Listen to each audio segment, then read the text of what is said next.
I'll just now move on to general questions for either Councillor Hughes or for relevant officers, and we'll start with Councillor Thane-Smith. Thank you, Leader.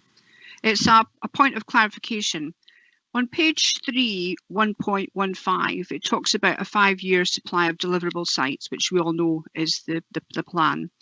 And then on page 12, it mentions the council proposes to make contact with landowners and developers with emerging allocations to establish the likely timescales for pre-application and application submissions. So what is the window time frame of deliverability? So, because we want to be on the front foot, we want to be an action-led council. Is it the 5-year supply? So what happens if something like, say, Longcops Lane still on the burner 5 years from now? Is that taken off the plan? Because we can supply something, but if there's no demand, we could have this on the plan for 10 years. So when does it get taken off? Because I note that Longcops Lane was on this plan's predecessor in 2016. Well, this is now 2021. So, does nobody want it? That's my question. And what is the time frame of having stuff on the supply platform? That's all. Thank you. Can I answer that question? Yes, go ahead, Councillor Hughes. Councillor Thane-Smith, thank you very much for the question. And it's a really valid one in terms of if we bring a site forward to development, that doesn't automatically mean we get a tick of, say, Longcops Lane of 260 houses. It doesn't work like that. It's completions, not approvals.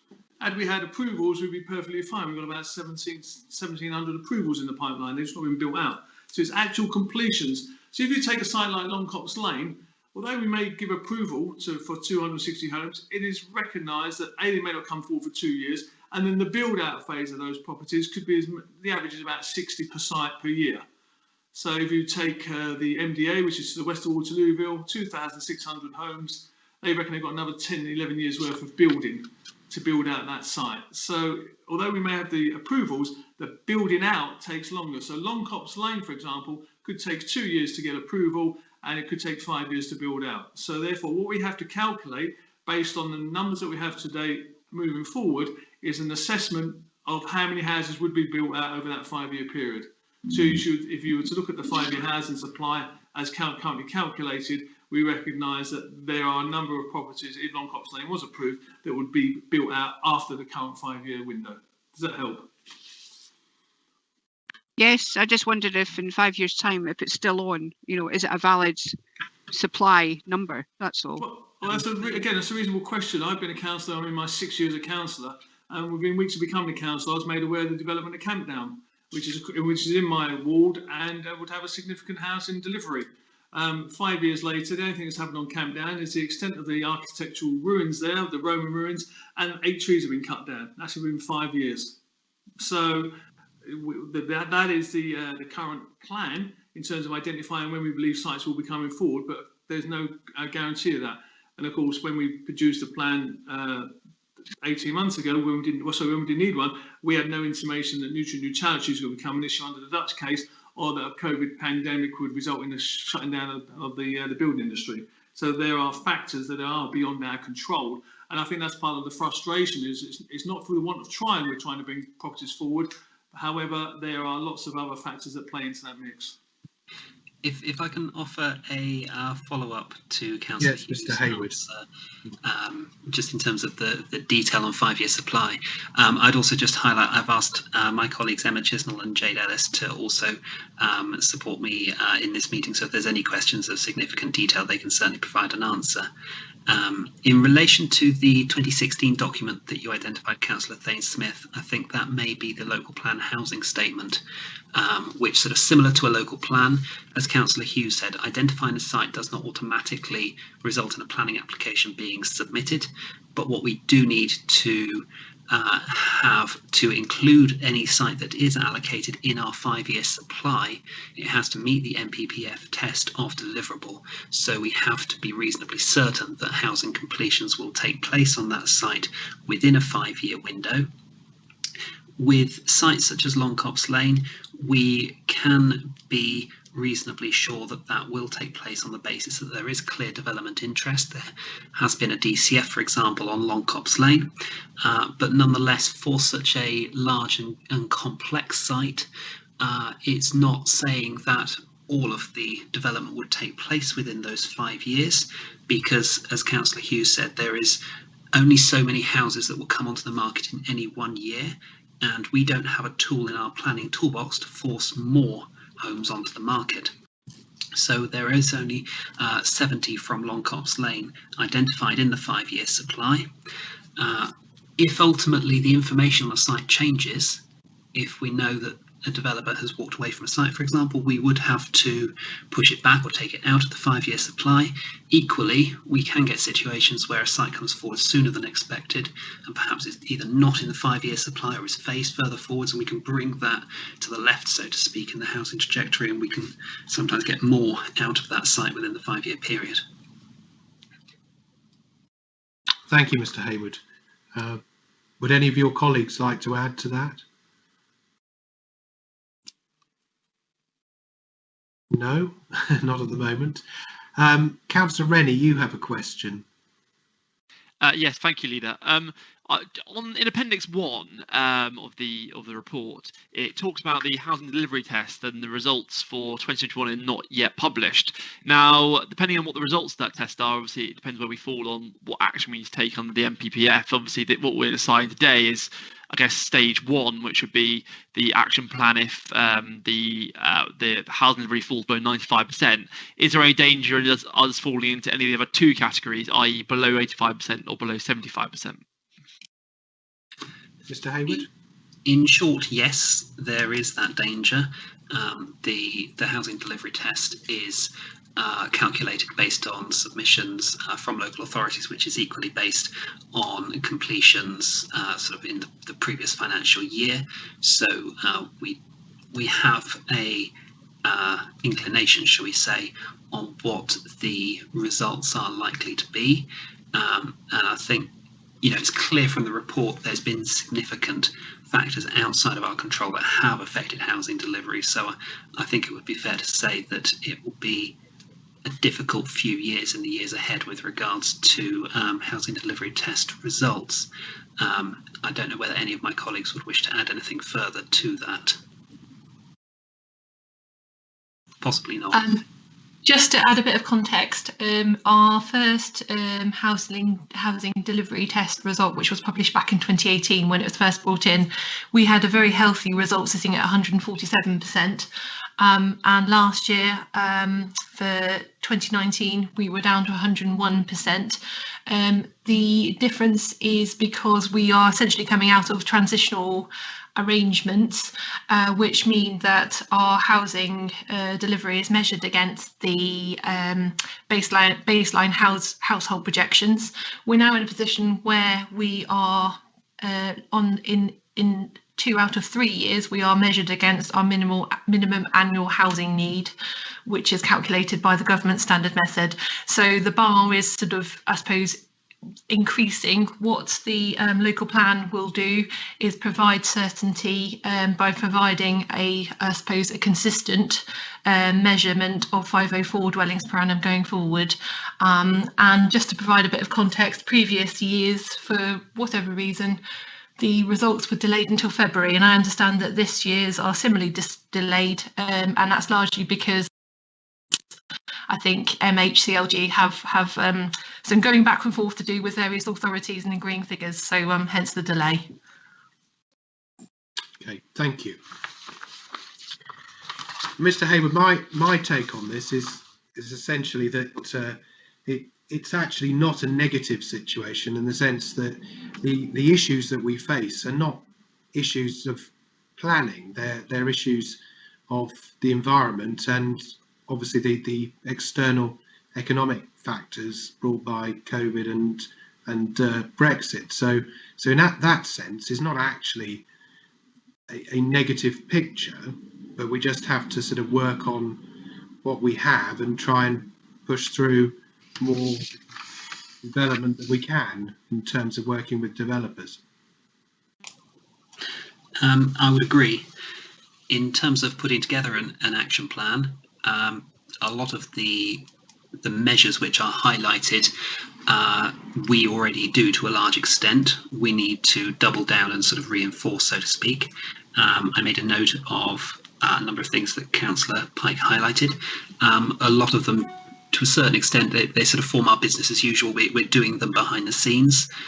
We would certainly want to see Southley coming on stream and moving forwards as swiftly as possible.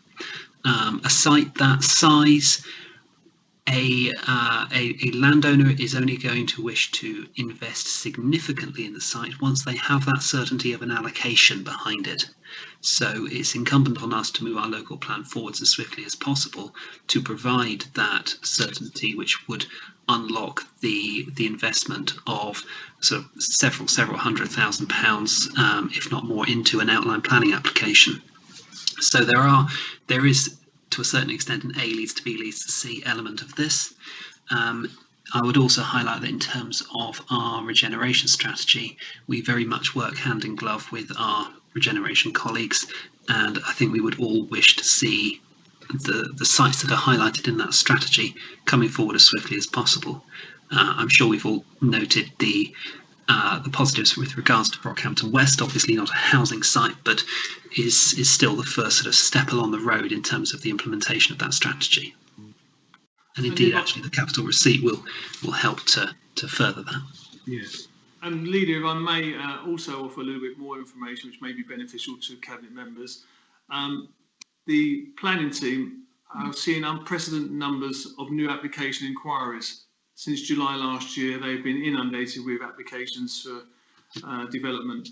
There are a large number of significant applications that remain under consideration by the team, including a number of cases where Section 106 negotiations are prolonging the time being taken to reach a decision, which is one of the points Councillor Pike did raise. These include Wellington Way, 264, a new 81-bed hotel at Larchwood Avenue in Bedhampton, Padnell Grange in Cow Plain 86, Camp Down Purbrook, 780 dwellings, 110 Elm Grove, Hayling Island, 39 sheltered housing units, Cold Harbour Farm Road, Nemesis, 44 dwellings, land to the west of Havant, Hulbert Road, Havant, 120 dwellings. So there's lots of approvals that are there that could come through the pipeline in the next 12 months. That's great, fantastic in terms of approvals. What we then got to do is work on the process of getting those built out as quickly as we possibly can. Thank you, Councillor Hughes. Councillor Bowman, you have a question? Thank you, Leader. Yes, actually, I wanted to follow up on Councillor Pike's point of view about Southley infrastructure, but I think Mr Hayward has already taken that one forward slightly. But I suppose I could ask Mr Hayward and his team exactly how could we start getting Southley to move forward in a quicker fashion. I know you said about allocations and bringing in the investment and things, but is this something that we could take forward and make it happen more quickly? Yes and no. Okay. In that there is a small amount of Southley that is within our land ownership, but it's sort of in the vast large part not a site that we own or control. So outside of our CPO powers, which would always be an absolute last resort, there's nothing that we can do to directly push the site along. However, we are in constant dialogue with the landowners. There is obviously a great deal of work that's gone into sort of infrastructure requirements, highways in particular, but infrastructure in the whole, education, drainage included, with regards to that site. So there is existing information out there, albeit the level of information needed to support a local plan allocation, which is significantly less than what one would need to support an outline application for a site of that size. However, we will continue to do everything we can do within the sort of tools that we have available, and continue to have discussions with the landowners and other interested parties in order to make sure that the site comes forward swiftly, but also comes forward in the right way, in the comprehensive way that will bring forward the infrastructure to support that housing as well. So I suppose it's perhaps more of a reassurance than additional action, truth be told. but I certainly can give that reassurance. Okay, thank you. Perhaps we could have a review of it or an update on it in 6 months, a year's time or something. I would certainly hope that there would be something we could give as in something will have happened, Okay. and the site would have moved along within that period of time. Yes. Lovely. Thank you very much, Mr. Hayward. Thank you. Any further questions? Yeah, Councillor Councillor Thane-Smith? Thane-Smith again. Sorry, it was just I know Councillor Hughes has kind of half answered the question, but how many sites have actually got approval and haven't been built on yet? And how long has that approval been granted? Like a year, 2 years, 3 years? Well, if I may, if you look at the background to the paper, we don't talk about sites, talk about dwellings. We have 1,701 dwellings with outstanding planning permissions as of April 2019.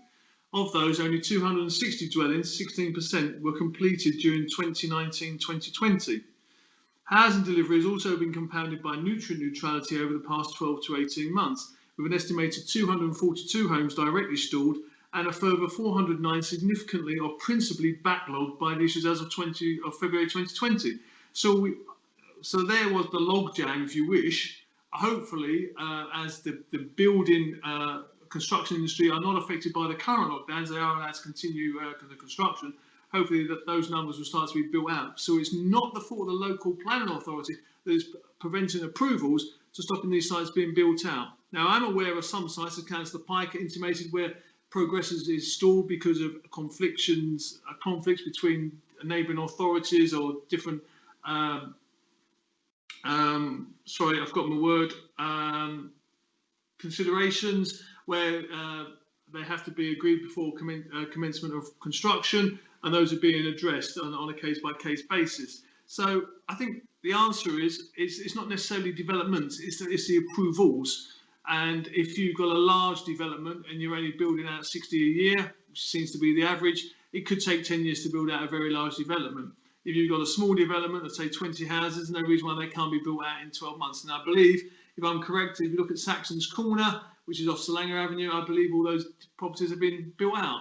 And I was part of the planning committee or the DMC that approved that application some years ago. So it's very difficult to tie down a developer and an approval to a completion time. No, I get that, and I read the background at 1.4, but not all of the excuses can be down to nutrient neutrality and COVID, because, do we know their excuses for not building out apart from nutrient neutrality and COVID? Are there other, are the land banking, that's kind of thing, because we want houses to be built, we don't want delay. Well, if I may, part of our conditions state that commencement should start within 3 years of this approval. So now I am not sure whether, and I defer to the officers here, whether we could change that timescale. I suspect we can't. It would be detrimental to us if we did, because we're applying a pressure to the developers in terms of commencement. So in terms of what we can do, we set them out in our conditions, and how fast they bring that forward. Sometimes it's down to the market, sometimes it's down to other factors. I was aware that if we were to build all of the houses that we currently have approval to across the country, it's about 500,000, that the building industry could not supply all the materials to achieve that. So there is a supply chain issue as well. I think, if I may, as a follow-up, I think collectively everybody around the virtual table would want to see a planning application that is permitted, built out as swiftly as humanly possible. We have used conditions that shorten the commencement period before, and they certainly can do so again. However, sometimes that can be actually detrimental, in that if it's, say, an outline application or there's significant pre-commencement conditions that require a great deal of sort of geotechnical work, for example, then that all needs to be undertaken within the pre-commencement period. It's not the case that a site with planning permission can normally start to be built straight away. And there's obviously the time that it takes to actually build the houses once substantive construction has started. And as Councillor Hughes very rightly pointed out, there's only so many houses that a single outlet scheme will put onto the market within any 1 year, within our 5-year supply, where we generally assume, unless there's information to the contrary, that 50 per year per outlet on a site will come forwards. So there is a kind of time frame from when permission is granted. It's not the case that it can take place straight away, but we certainly would want to see it happen as swiftly as possible.